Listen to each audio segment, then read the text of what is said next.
Une table ronde un petit peu écourtée, à mon grand regret, mais bon, la table ronde précédente sur l'Université du futur n'a même pas fait débat, mais en tout cas, elle a été débat.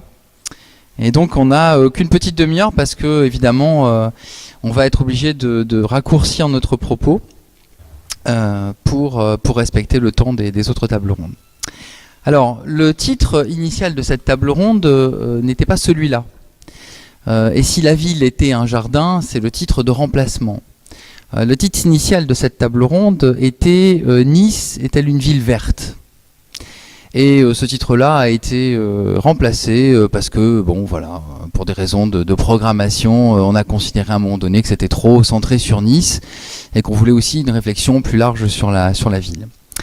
Alors, la ville est-elle, et si la ville était un jardin? Bienvenue, entrez dans notre jardin, voilà. Et si la ville était un jardin, c'est une question que nous pose la science-fiction, bien sûr, mais c'est aussi une question que nous pose un petit peu la littérature, et en particulier les utopies. Quand je dis la littérature, je pense à la littérature du passé, et en particulier les utopies, c'est-à-dire au fond la question entre la société et la nature. Et le jardin est bien l'un des exemples clés de ce lien qu'il peut y avoir entre la nature en tant que telle et la société et la manière dont elle a la capacité de transformer la nature. Et puis, il y a un terme aujourd'hui qui est devenu un petit peu un terme un peu plus fréquent, presque un terme un peu déjà galvaudé. On parle souvent des cités vertes, des villes vertes, et on pourrait y ajouter, comme on l'avait fait d'ailleurs aux Utopiales il y a 2 ans, des utopies vertes. Qu'est-ce que c'est qu'une ville verte? Qu'est-ce que c'est qu'une cité verte? Qu'est-ce que c'est au fond qu'une cité jardin? Comme vous en avez une illustration derrière moi. Qu'est-ce que ça signifie d'abord en termes de conception, en termes de représentation de la ville? Et puis moi ce qui m'intéressait aussi c'était de voir ce que ça signifiait en termes politiques. En termes de citoyenneté, on a parlé de citoyenneté dans la précédente table ronde. Existe-t-il, par exemple, une citoyenneté verte? Qu'est-ce que ça signifie être citoyen dans une ville-jardin? Est-ce que ça se limite à respecter la nature, à trier ses déchets, ou est-ce qu'au contraire, c'est quelque chose de beaucoup plus complexe et de beaucoup plus nouveau, finalement, dans la conception qu'on peut avoir de la citoyenneté? Et puis, il y a l'architecture, qui est aussi l'un des sujets importants. Une ville verte, on pense spontanément au jardin suspendu de Babylone.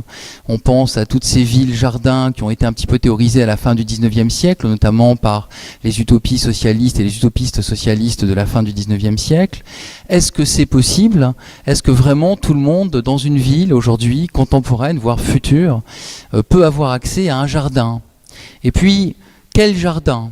Un jardin collectif, un jardin d'enfants, un jardin pédagogique, un jardin des sciences, pourquoi pas, puisqu'on a ici Estelle Blanquet qui nous fait le jardin des sciences chaque année, ou est-ce que c'est plutôt un jardin individuel, un jardin privatif? Est-ce qu'au fond, chaque citoyen a droit à son jardin? Et on sait très bien aujourd'hui, il suffit de regarder autour de vous dans les villes pour voir que ça n'est pas le cas. Donc vous voyez, il y a beaucoup de questions d'ordre politique, d'ordre économique, d'ordre philosophique en tant que tel, et puis d'ordre artistique aussi. Une ville-jardin n'a pas la même architecture qu'une ville sans jardin ou une ville qui refuserait la place de la nature dans ses quartiers.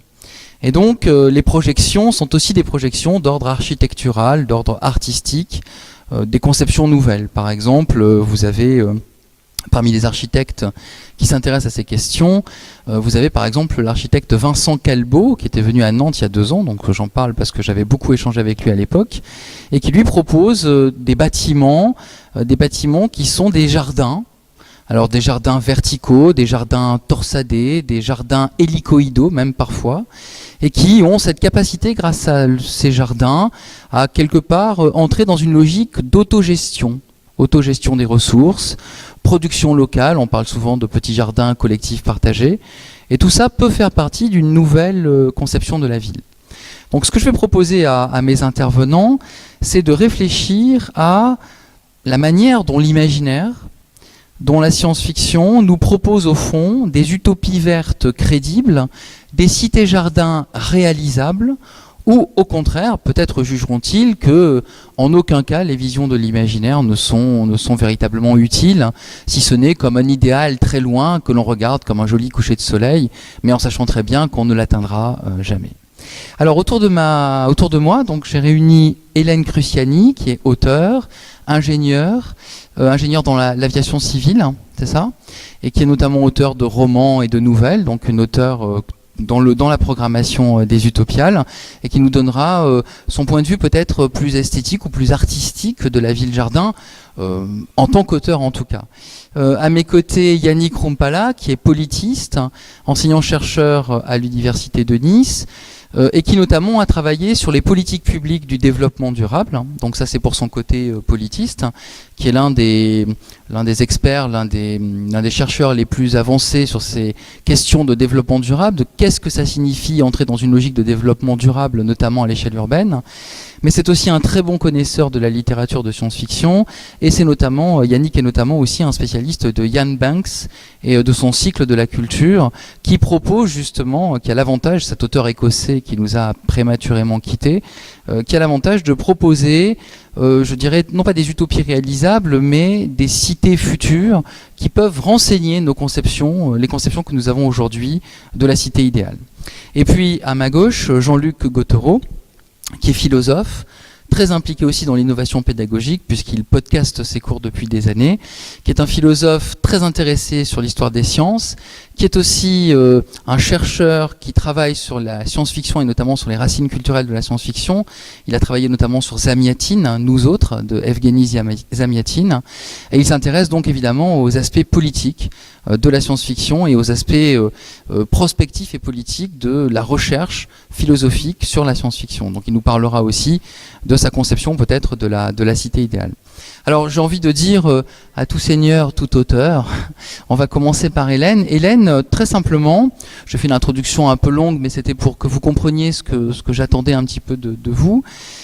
Pour toi, une ville-jardin, une ville comme celle-là, en tant qu'auteur et en tant qu'ingénieur aussi, est-ce que c'est un rêve, et ça restera un rêve de l'imaginaire, un rêve qu'on trouve dans les pages d'un livre de science-fiction ou d'un livre de fantasy, ou est-ce que un modèle comme ça, extrêmement arboré, une sorte de ville-arbre en quelque sorte, est-ce que c'est envisageable? Est-ce que c'est souhaitable?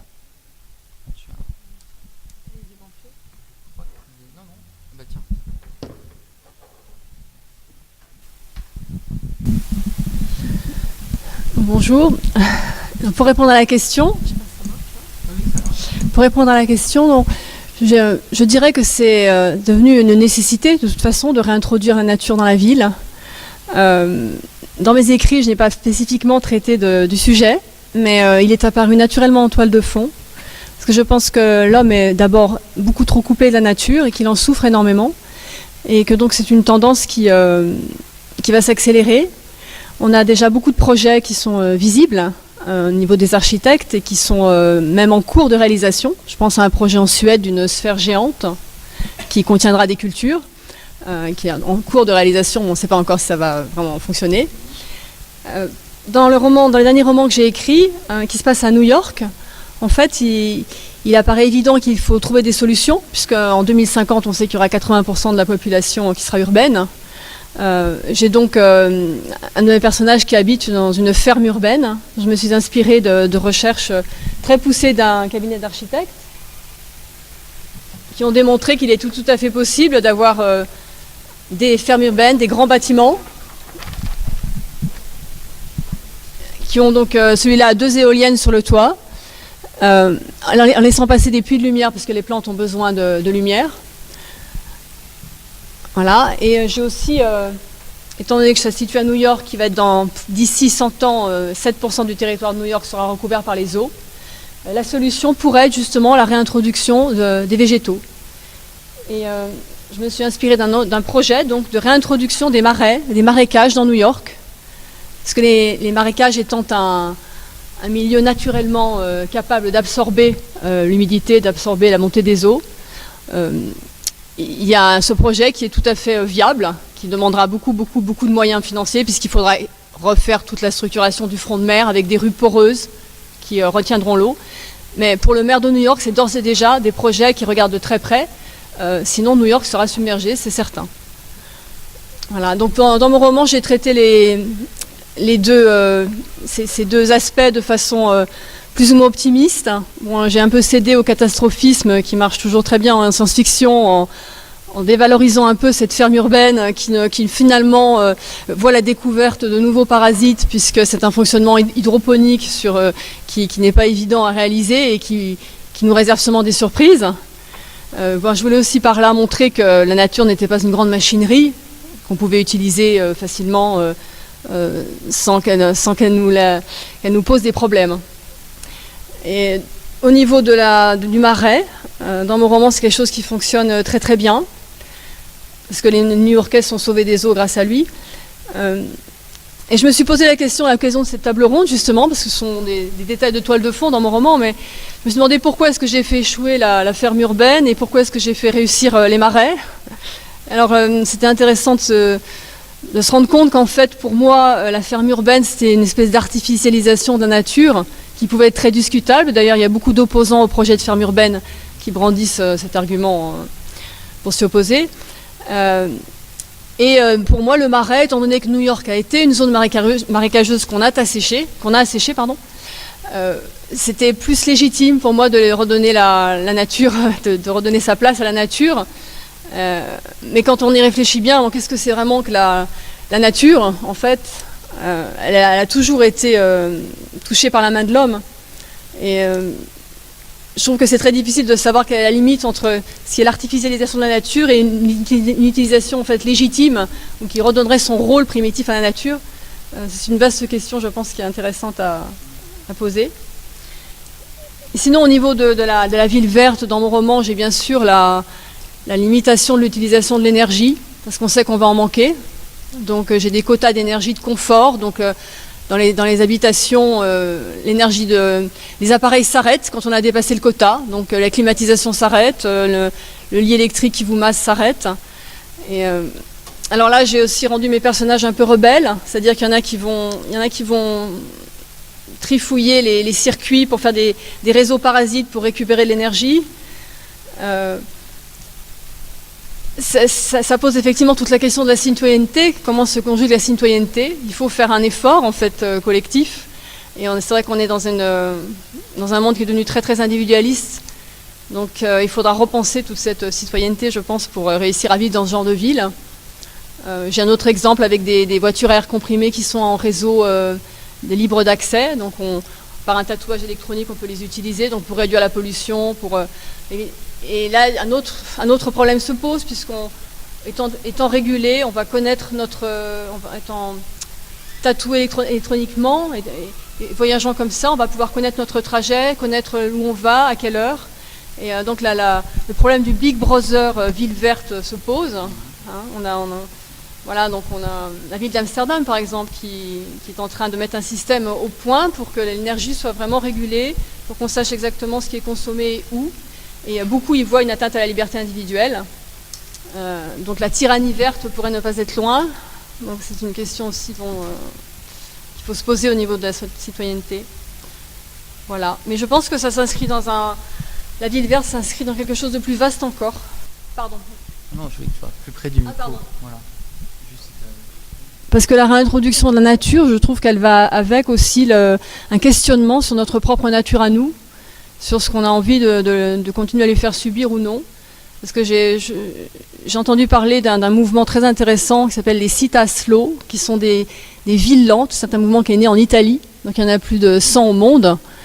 Et les gens, leur premier objectif avec ce mouvement, c'était de ralentir le rythme de la vie, de pouvoir réfléchir plus doucement. Parce qu'ils pensent qu'être citoyen, c'est réfléchir plus doucement, manger plus doucement. Donc ils ont de la slow food, par opposition à la fast food. Donc ils ont toute une série de labels qu'il faut respecter pour pouvoir faire partie de leur réseau, donc de città slow, de villes lentes. Et quand on regarde tous leurs critères, je trouve qu'on pointe vraiment sur la ville verte, puisqu'ils essayent d'utiliser des ressources qui sont voisines de la ville.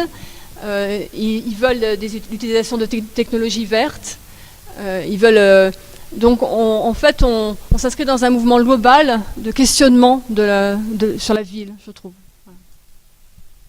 Ok. Alors, Hélène, merci beaucoup. Moi, j'ai particulièrement aimé cette question entre l'artificialisation de la nature et au fond, est-ce qu'un jardin, c'est pas toujours une forme d'artificialisation de la nature? Bon. Et la réintroduction de la nature à sa juste place. Et l'image des marécages de New York là, est très belle, parce qu'effectivement, elle est très parlante. Du coup, on voit bien, est-ce qu'il faut rendre l'espace que l'on avait pris à la nature?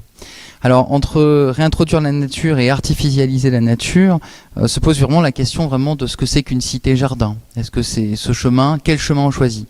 Alors, c'est une question aussi bien philosophique que de politique publique. Donc, lequel des deux veut d'abord parler? Peut-être, je ne sais pas, un des deux? Allez, Yannick. Allez, Yannick, vas-y. Alors, tu l'as dit en effet, hein, la question c'est le type de rapport à la nature et la conception de la nature.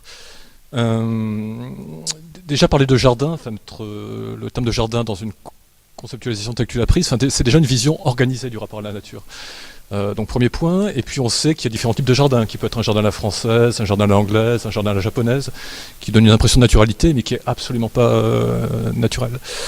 Alors, je ne vais pas rentrer dans des débats conceptuels, mais je suis pas sûr que la catégorie de nature soit vraiment la bonne catégorie pour réfléchir. Enfin bon, ça renvoie à des débats actuels qui sont brassés par Bruno Latour, des gens comme ça, qui essaient de casser le rapport nature-culture pour parler d'autres catégories. Moi, ce qui m'intéresse effectivement, c'est le type de rapport à la nature. Et pour poser le débat et pour prolonger ce que tu as dit, effectivement, on pourrait prendre deux visions très contrastées. Donc une première forme jardinée. Déjà, quelle est la vocation du jardin? Est-ce que c'est une vocation décorative ou est-ce que c'est une vocation productive? Tu as plutôt posé une vocation productive, j'ai l'impression, avec par exemple ce que fait Vincent Calbeau, qui est de construire des espèces de fermes verticales. Alors effectivement, c'est pour ça que...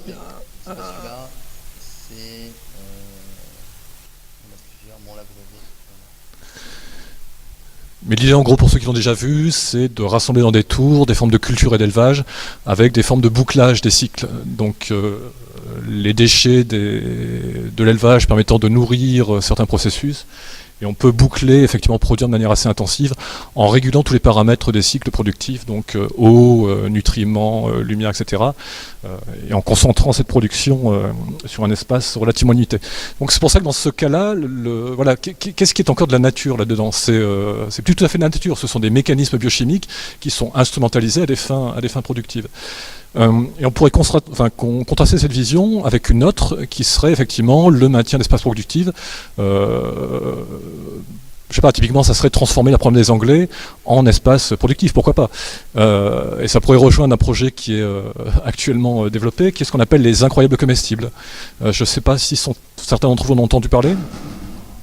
L'idée d'une initiative comme les incroyables comestibles, qui rejoint un petit peu à certains égards celle qui a été évoquée, c'est de récupérer n'importe quel terrain et de s'en servir pour faire pousser ce que les gens ont envie de faire pousser, mais de manière gratuite. C'est-à-dire je récupère des bouts de terrain laissés en friche, ou à la limite je mets un bac sur le bord de la route, je plante, je fais pousser de manière communautaire, et puis celui qui a envie de récupérer la production la récupère. Et pour le coup, c'est une forme citoyenne de jardinage. C'est la communauté locale qui, par son projet local, fait son petit jardin.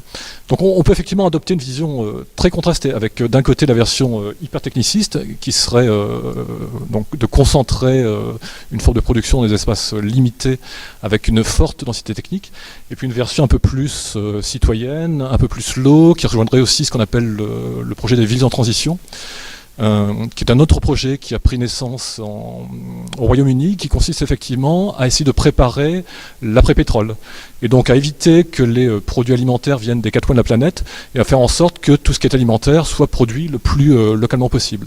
Donc éventuellement, effectivement, en récupérant là aussi des espaces, et puis en convertissant ces espaces locaux à des fins productives. Donc éventuellement en remplaçant des arbres décoratifs par des formes plus productives de culture ou d'utilisation des sols. Voilà, je reviendrai peut-être éventuellement après là-dessus pour ne pas monopoliser non plus la parole. Ça va, il nous reste encore quelques minutes. Samira nous a fait l'aumône de quelques minutes après sa table ronde. Alors, on est parti donc sur les cités-jardins, plutôt du côté de la productivité et de la citoyenneté. Mais j'ai envie de me tourner vers le philosophe. Est-ce qu'il n'y a pas non plus un danger Hélène a glissé l'idée d'une tyrannie verte ou d'une dictature verte. Est-ce que le philosophe qui a étudié Zamiatine notamment, etc., est-ce que tu as un regard peut-être différent ou pas du tout? Zamiatine, ce n'est pas du tout une dictature verte. Au contraire, Zamiatine, c'est une dictature urbaine. Le vert est en dehors, c'est ce qui est menaçant. Donc, il me semble qu'il n'y a pas de véritable menace de dictature verte pour peu que le vert soit bien compris. C'est-à-dire que si on comprend le vert simplement comme un capitalisme vert, on conserve les structures de production, d'exploitation, de domination, et on se contente de repeindre un peu en vert, alors là, effectivement, il y a la dictature verte et nous y sommes avec des caméras de vidéosurveillance partout pour mordre un peu sur ce que j'aurais dit si on avait conservé le thème Nice-Ville ou Ville ouverte. Nice-Ville verte ou Ville ouverte pour contrôler les gens. La vidéosurveillance, c'est le contrôle constant qui est possible effectivement dans une certaine optique verte, si ce n'est que je pense que ce n'est pas du véritable vert. Disons que c'est du vert de riz, mais pas du vert. Le vert tel que l'écologie, tel que les bons théoriciens de l'écologie, enfin ceux que je considère comme de bons théoriciens, amènent à le penser, c'est plutôt un vert qui se conçoit dans une réorganisation complète de la structure sociale, de la structure productrice, qui abandonne la centralisation nécessaire à notre système actuel pour se tourner vers de plus petites communautés autogérées qui peuvent parfaitement être vertes sans qu'il n'y ait de nécessité de contrôle social.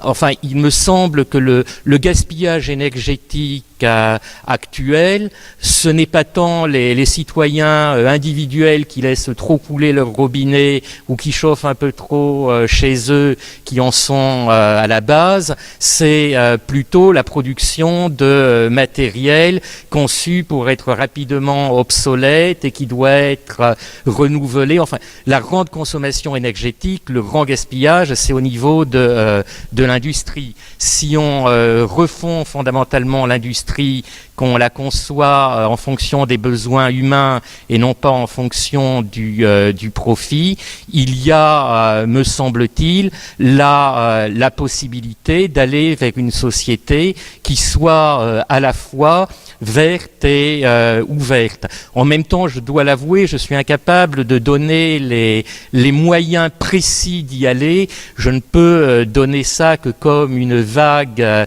direction, mais en cela, je me réclamerai assez volontiers d'Ernst Bloch, auteur du principe utopie, qui considère du principe espérance, pardon, et par ailleurs de l'esprit de l'utopie, d'où ma confusion de titre, qui considère qu'il n'y a surtout pas à donner une vision précise de l'avenir radieux que nous espérons, qu'il doit nous guider de manière imprécise à gérer avec les problèmes de l'actualité. Donc des utopies vertes peuvent être utiles, mais celles auxquelles je pense ne donnent pas, et d'une certaine façon c'est bien, c'est souhaitable, la voie de transition. Je pense à 3, mais j'en donnerai 2 parce que la troisième est assez ambiguë, alors qu'il y en a 2 qui me semblent vraiment positives. L'une qui est déjà assez ancienne, c'est News from Nowhere de William Morris en 1890, un auteur socialiste donc de la fin du 19e siècle, vaguement teinté de marxisme, et j'en profiterai pour dire que Marx et Engels voulaient déjà abolir la séparation des villes et des campagnes dans une perspective écologique. Ils n'employaient pas le terme écologie, mais il y avait bien l'idée que les villes telles qu'elles étaient conçues étaient véritablement destructrices, même s'il y avait des aspects qui peuvent nous paraître un peu simplistes aujourd'hui, mais peut-être pas tant que ça. Enfin, notamment tout le fumier que nous produisons en ville serait tellement plus utile s'il y avait un couplage avec la campagne où ce fumier pourrait être productif. Là, on rentre dans ce que tu disais, les questions de productivité. Il peut être productif d'une manière agricole, mais en même temps, enfin, dans le livre de Maurice, j'y reviens, on a véritablement une confusion complète entre la ville et la campagne. Simplement, il n'y a pas de façon d'y arriver, puisque le héros s'endort et rêve, ou est-ce vraiment un rêve, ou voit-il l'avenir? Le roman maintient un léger doute là-dessus, mais il se retrouve projeté, toujours à Londres, il reconnaît des coins qu'il connaît, dans un avenir lointain, et Londres est devenue une ville tout à fait verte, donc moins urbanisée, quoique encore urbanisée. Évidemment, il n'y a pas de voitures qui ne sont pas nécessaires, parce que si le lieu de travail est proche du lieu de vie, les gens évitent de perdre du temps dans les transports en commun et polluent beaucoup moins. C'est pourquoi il ne faut pas opposer l'aspect vert à l'aspect confort individuel. Au contraire, bien conçus, les deux vont véritablement de pair. Mais donc c'est un rêve, et Maurice ne dit pas comment on peut y arriver. Alors l'autre roman auquel je pense, c'est de Marion Zimmer Bradley, un livre des années 50, La vague montante. Les héros sont des cosmonautes qui sont partis très loin et qui reviennent sur Terre. Alors à cause du décalage temporel, pour eux, il s'est écoulé, je ne sais plus, une dizaine d'années environ sur Terre. Il s'est écoulé plusieurs siècles, et ils s'attendent à retrouver une société ultra urbanisée qu'ils valorisent, et ils sont effarés de se retrouver dans un coin où ils ne voient que des campagnes, et puis des gens qui cultivent eux-mêmes leurs champs, et puis qui n'utilisent pas de matériel technologique très puissant. Et pendant tout le texte, on voit les héros, puisque ce sont les héros, se demander mais comment l'humanité a-t-elle pu régresser à ce point? Mais nous sommes tombés chez des sauvages, c'est catastrophique. Si ce n'est qu'à un moment, vers la fin du roman, bon, je suis désolé, je dévoile un peu, mais le livre est bien écrit, donc vous pouvez avoir intérêt à le lire quand même. L'une des héroïnes a un assez sérieux problème de santé lié à son accouchement, et en quelques minutes, il y a un avion venu de l'autre bout du monde qui vient la chercher et qui la conduit dans une clinique ultramoderne où on dispose de tous les moyens pour traiter son problème, et ce qui paraissait dramatique n'est en fait que quelque chose de tout à fait bénin. C'est-à-dire qu'il s'agit là de redonner non pas de mépriser la technique, mais de lui donner la place qui est la sienne, quelque chose qui soit au service de l'humanité, et non pas, comme c'est le cas chez nous, quelque chose qui est au service du profit.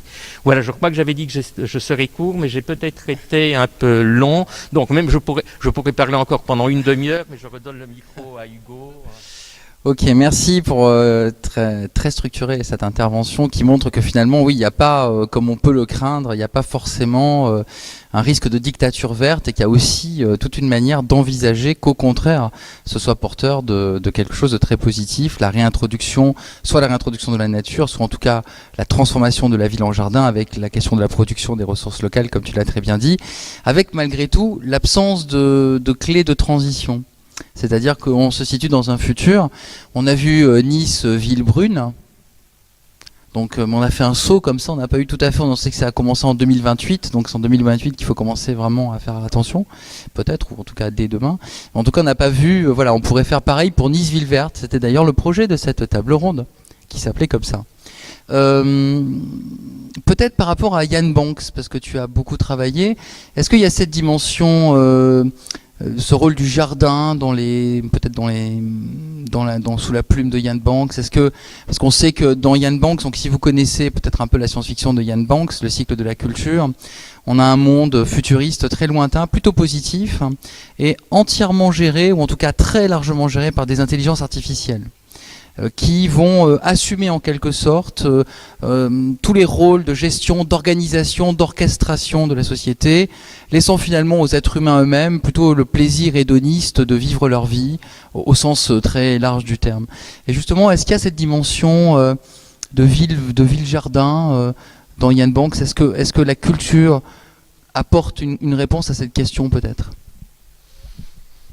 Je n'ai pas souvenir d'évocation de jardin direct dans l'œuvre de Banks. On les trouve de manière dans une espèce d'arrière-plan, dans les orbitales.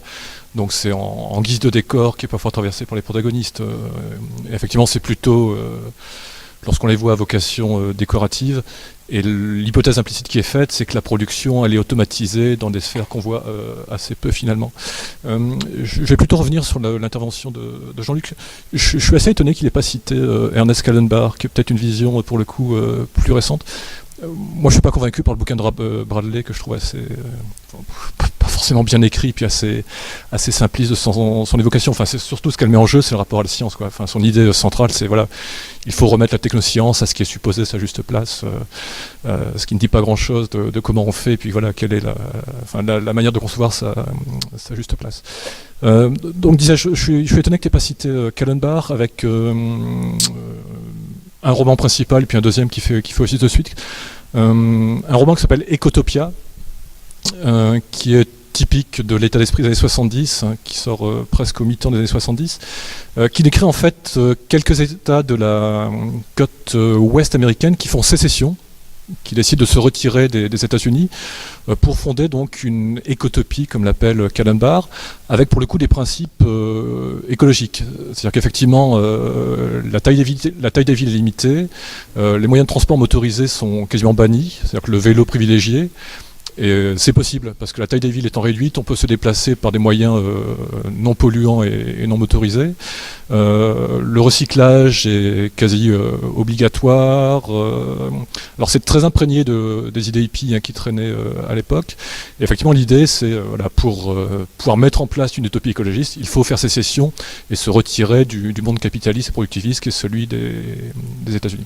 Alors ça s'est pas fait sans mal, c'est ce qu'il décrit dans un deuxième roman qui s'appelle Ecotopia Emerging, où effectivement on a été presque au bord du conflit nucléaire pour arriver à cette situation. Donc pour moi, dans la production récente, c'est plus ce qui se rapprocherait d'une utopie jardinée, puisqu'effectivement le projet que prône Callenbach, c'est que les citoyens s'occupent pour le coup vraiment et directement de leur ville. Alors ils peuvent le faire parce qu'effectivement le temps de travail était beaucoup réduit, le temps maximal de travail pendant la semaine c'est 20 heures, et la population peut se consacrer à d'autres projets collectifs que celle de produire des produits qui n'ont pas forcément d'utilité. Donc une version qu'on pourrait qualifier de low-tech d'une utopie jardinée.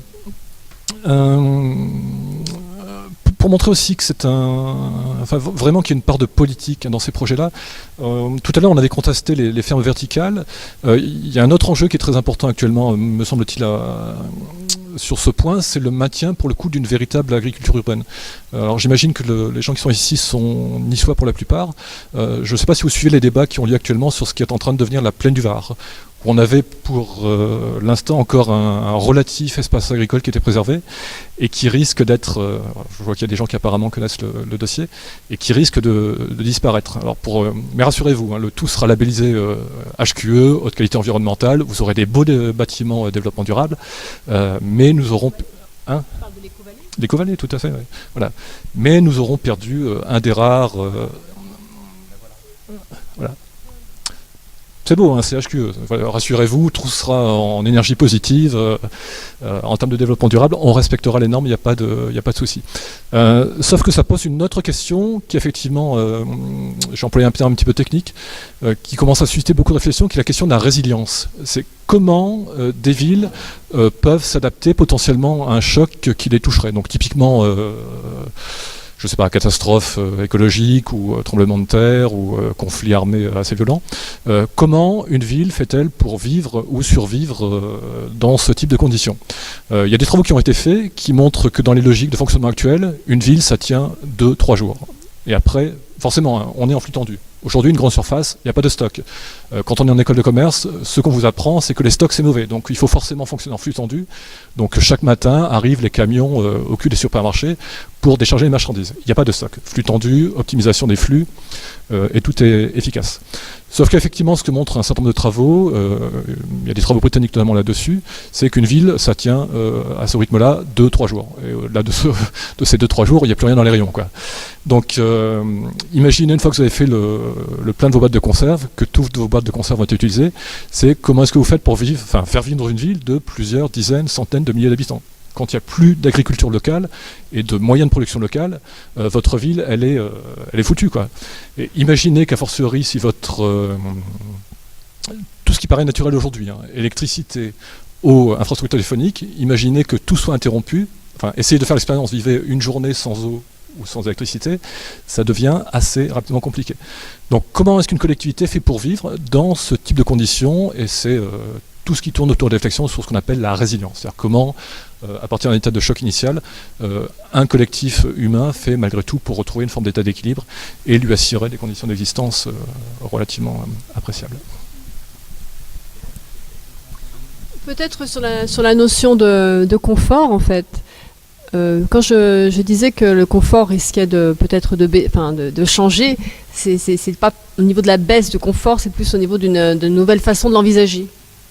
Parce que par exemple, quand on va rétrécir la ville, on va essayer de rendre des espaces communs. C'est déjà le cas en Autriche et dans les pays du Nord. Quand on construit des logements pour plusieurs personnes, on commence à faire des espaces publics, en fait, des espaces partagés. Par exemple, les salles de jeu, les salles d'amis. Et c'est tout ce rétrécissement qui va entraîner un nouveau mode de vie auquel les gens ne vont pas forcément se confronter en ayant l'impression de perdre du confort, mais ils vont devoir s'y adapter en ayant une autre vision des choses et retrouver un peu le partage, la vie en commun. Et je pense que c'est vers ça aussi que la ville verte va nous faire tendre, par son rétrécissement. Et le rétrécissement pour les grandes mégalopoles, ça va être quelque chose de très très lent. Peut-être qu'on va faire différents petits centres. Ça va être très très long. On dit que les utopies sont très loin, mais quand on voit sur les images de Schmitten, il nous montre le quartier de Laeken à Bruxelles en 1800, en 1900, en 2000, en 2100 et en 2200. On commence à voir une vraie utopie verte, en fait, à la distinguer. Et c'est vrai que tout ce qu'on a fait est très très long à défaire.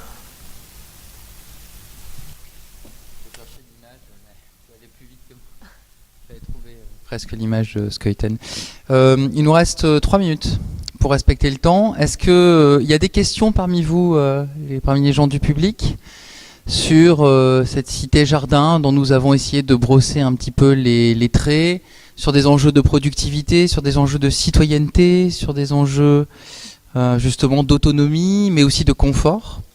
Est-ce que la cité-jardin... oui, alors je vois que vous avez... Si vous voulez bien venir ici, comme ça, ou voilà, je vous écoute, alors allez-y. Il faut aller voir La quête du sens, le film qui vient de sortir, et où les communautés en Inde, en Bolivie, en France commencent ce travail de communauté, donc d'ensemble, d'échange, de jardin et de près de chez soi. Ça, si vous pouvez, allez voir, il passe au mercredi toute la semaine. D'accord, je suis en train de le regarder là justement. Enquête de sens. Enquête de sens. Je vais essayer de vous le montrer avec une image. Extraordinaire. Il y a aussi une très très belle série sur Arte de documentaires qui s'appelle Naturopolis. Je ne sais pas si vous l'avez vu, sur 4 villes, New York, Rio, C'est celui-là. Tokyo. C'est ça, hein? C'est bien ça. Et donc, il passe... L'histoire de deux jeunes qui se sont rendus compte que la vie qu'ils menaient, que ce soit en France ou aux États-Unis, n'était pas vraiment la vraie vie, et qui sont partis à la recherche d'autre chose. Et c'est fabuleux. Ils ont rencontré des gens qui vivent autrement. Ok, merci beaucoup pour cette intervention, cette référence, plus qu'une intervention, donc au Mercury, en quête de sens. Et puis c'est vrai qu'on a peut-être un point de vue un peu occidentalo-occidental, et qu'on a tendance à chercher dans nos propres références culturelles les réponses à une question qui est beaucoup plus large en réalité, et que d'autres cultures ont peut-être bien mieux résolu que nous d'ores et déjà. Après, dans le document, il y a aussi Pierre Rabhi qui raconte comment il vit. D'accord. D'accord, merci madame, merci beaucoup. D'autres interventions ou d'autres questions? Non? Des rayons urbains, Oui. des rayons urbaines, Oui. qui engagent tout le monde à planter dès que possible une plante dans une ville. Moi j'aurais bien aimé qu'on parle aussi, j'avais un peu parlé des jardins individuels, hein, et de savoir si c'est la production individuelle ou la production familiale pouvait être justement une réponse à ce qu'a dit Yannick au fond sur les flux tendus, etc. Mais le problème c'est que ça pose toujours la question de qui peut faire un jardin, qui a les moyens, ne serait-ce que l'espace de faire un jardin. C'est pour ça qu'il ne faut pas le concevoir de manière individuelle. Ouais, voilà, c'est ça. Donc la réponse est plutôt collective, quoi. Ouais. Parisien qui cultive leurs fruits sur les jardins, sur les balcons, et on s'est rendu compte que ce qu'ils cultivaient à Paris même était moins pollué que ce qui venait de nos champs, et ça c'est assez fascinant. Ok, bon je suis obligé de respecter le temps, donc je vous remercie pour votre attention, je remercie mes intervenants, une table ronde un peu écourtée mais qui était très intéressante grâce à vous. Merci beaucoup et bon festival à tous.